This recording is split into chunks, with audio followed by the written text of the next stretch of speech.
Reporting tonight, Robin Gill. Good evening and thank you for joining us. The Trudeau government has released its final fiscal update of the year, and the details have the opposition claiming the country is being led into a made-in-Canada recession. The finance minister says Canada's economy is strong and growing, but he admits the federal deficit is set to balloon to $26.6 billion this year. That's nearly $7 billion more than previously projected. As Abigail Bimman reports in our top story tonight, that deficit isn't accounting for big promises like pharmacare.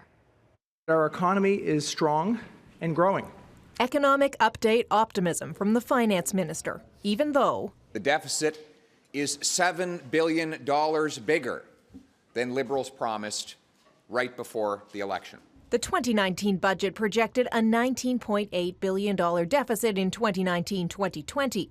The new projection is for $26.6 billion, a nearly $7 billion difference. And it's largely a reflection of a changing interest rate environment. It's not something that the government is doing. But the update does include $700 million for a new Liberal tax measure, raising the personal tax exemption limit. It doesn't look like great fiscal policy. Former parliamentary budget officer Kevin Page says future generations may approve of deficit financing for infrastructure or combating climate change, but not personal tax cuts. Are there any limits to kind of dealing with the deficit? Are we okay with deficit financing tax cuts?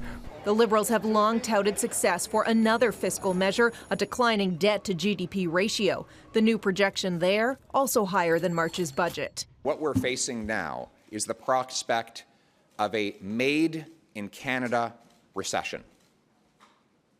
A made-in-Canada recession.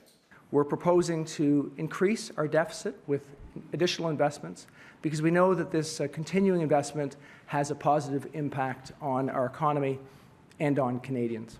And yet, most big election promises weren't accounted for in this update. Putting off a lot of these major decisions to the budget, which means there's a lot of horse trading still to go on between the minority Liberals and the opposition parties. That includes how to pay for big-ticket items like pharmacare and climate change, and how to appease provinces. Monday night and Tuesday, Bill Morneau sits down with provincial finance ministers from across the country, but he isn't promising anything yet, other than promising to listen. Robin? Abigail Bimman in Ottawa. Thanks, Abigail. The Alberta government is in court today challenging the federal carbon tax. The province believes the Trudeau government's move to impose a price on pollution is unconstitutional. Global's Tom Vernon is following the story for us. Tom, this isn't the first time this law has been challenged. Yeah, that's right, Robin. Ontario and Saskatchewan also launched challenges against the federal carbon tax. The government of Canada did win both of those cases. Now, the Alberta government says its case on the Constitution is the Constitution gives provinces the jurisdiction over the development of natural resources and electricity generation. And by imposing a federal carbon tax, they say the federal government is stepping on those powers.